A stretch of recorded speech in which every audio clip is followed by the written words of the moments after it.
Perkara berikutnya agar menjadikan kehidupan kita lebih bermakna, ya, berusaha mencari teman-teman yang baik. Tidak benar kita cari teman sebanyak-banyaknya, enggak, ya. Rasulullah SAW mengisyaratkan kita untuk milih-milih teman, ya. Almar'u ala dini khalilihi, falyanzur ahadukum man yukhalil. Seorang berdasarkan agama kawan dekatnya, maka hendaknya salah seorang melihat siapa yang menjadi kawan dekatnya, ya. Jadi tidak kita berjalan tidak kepada siapa saja. Kita tidak membuka pertemanan kepada siapa saja, ya. Tatkala teman banyak kita repot sendiri, ya. Terlalu banyak teman kita repot sendiri dan itu bukan menambah kebahagiaan, menghilangkan kebahagiaan. Benar ada kelezatan tersendiri tatkala bertemu dengan teman-teman. Namun kalau terlalu banyak akhirnya kita repot sendiri, ya. Undangan terus ke sana sini. Terus gimana memenuhinya, ya. Kalau enggak temu enggak enak, akhirnya enggak enakan sama sana, enggak enakan sama sini, enggak enak, repot sendiri, ya. Maka Nabi menyuruh kita untuk milih teman. Tidak semua menjadi kawan dekat, teman jalan kita, teman gaul kita. Kita harus milih yang baik. Karena sebagaimana sering saya sampaikan pepatah Arab, as-sahibu sahib, bahwasanya sahabat itu akan menarik, ya. Kita kalau berkawan pasti terjadi proses sinkronisasi. Entah kita akan seperti dia atau dia seperti kita. Maka kita cari teman yang bermanfaat. Teman yang bermanfaat bagi agama kita dan juga bagi dunia kita, ya. Maka hindari teman-teman yang buruk. Dari teman-teman yang buruk.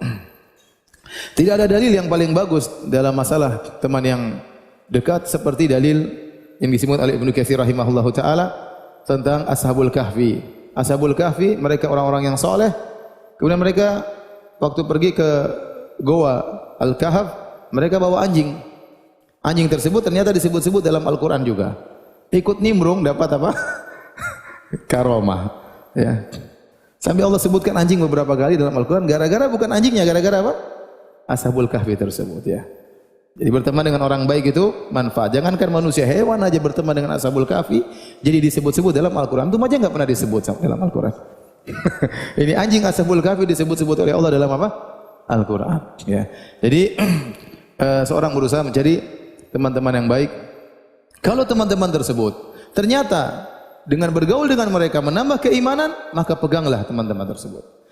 Kalau ternyata bergaul dengan mereka, ngobrol dengan mereka, kita rasa iman kita kurang, ini berarti teman yang buruk. Mudah seperti itu, ya. Jadi kalau kita ingin ukur ini teman kita baik atau tidak, kita cek betul iman kita. Sebelum kita ketemu dia, kemudian kita ketemu, kita ngobrol, kita tertawa-tawa, kita makan bareng, ada tambah keimanan dalam diri kita, berarti ini teman-teman yang baik. Tapi kalau kita setelah ngobrol dengan dia, duduk 1 jam, 2 jam, ternyata kita tatkala berpisah, hati kita terasa lebih keras, berarti teman yang buruk, hindari. Kenapa hati saya lebih keras? Ternyata hati mereka lebih keras, gara-gara saya bikin hati mereka keras. Ini ternyata saling memburuk di antara kita, kita memperburuk mereka, mereka memperburuk kita, maka hindari. Hindari teman-teman seperti ini, yang kalau kita setelah berpisah, kita merasakan hati kita semakin keras, ya, maka ini berarti teman-teman yang buruk, ya. Dan kita bisa merasakan hal tersebut.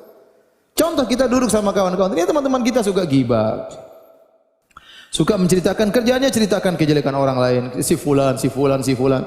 Memang ada kelezatan yang kita rasakan tatkala ngobrol sama mereka. Kita jadi tahu urusan orang. Jadi urusan orang tuh enak, ya. Ada kelezatan. Saya bilang maksiat itu lezat. Makanya kalau ada acara berita-berita tentang bongkar aib ini si fulan laporkan polisi, ini ketahuan ininya, enak kita nontonnya. Karena ghibah itu lezat, maksiat lezat. Sebagaimana zina itu lezat, ya. Sebagaimana, ya, minum khamar itu lezat, ghibah juga lezat. Dengar ghibah lezat. Dengerin ghibah saja apa? Lezat. Apalagi yang ghibah langsung.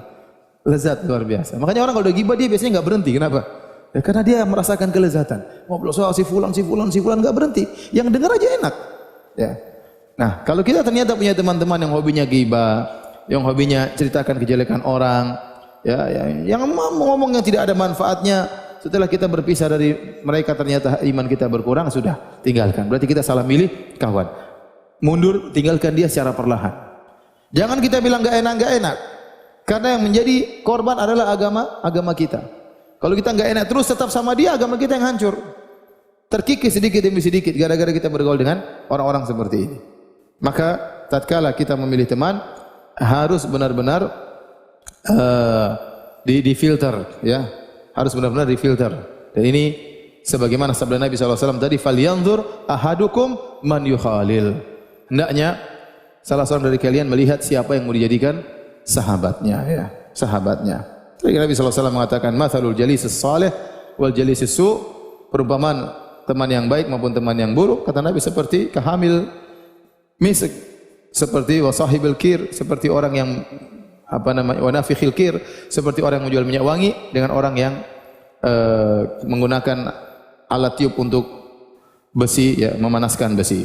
Adapun hamilul misik, penjual minyak wangi, maka mungkin dia kasih hadiah minyak wangi kepada engkau, atau kau beli dari dia, kau beli minyak wangi pun dari dia, atau kau akan mendapati bau yang harum karena bergaul dengan dia. Cuma tiga kemungkinan, dan tiga kemungkinan tersebut semuanya baik. Mungkin dia kasih hadiah kepada engkau minyak wangi, kemungkinan yang baik. Atau kau beli dari dia minyak wangi, pun yang kau beli minyak wangi. Yang ketiga, paling tidak kau ikut kecipratan bau harumnya, ikut mendapatkan bau wangi dari penjual minyak wangi ini. Adapun kalau sahabat yang buruk seperti nafikhil kir, seperti pandai besi, ya, kalau enggak dia meniup api sehingga api terus membakar pakaianmu, au anta jida minhu rihan khabitha, atau kau akan mendapati darinya bau yang buruk. Bau yang buruk, pasti kecipratan, tidak mungkin enggak cipratan. Jadi maksudnya Nabi mengatakan pasti kamu kecipratan, pasti terkontaminasi, pasti terjadi proses sinkronisasi, pasti, enggak mungkin enggak. Ya, enggak mungkin enggak. Maka benar kita punya kawan banyak, tapi hanya sekedar kenal. Beda kawan yang kita jadikan teman jalan, teman ngobrol, mungkin teman curhat, tukar pikiran. Nah, itu tidak boleh sembarang kita berteman, ya.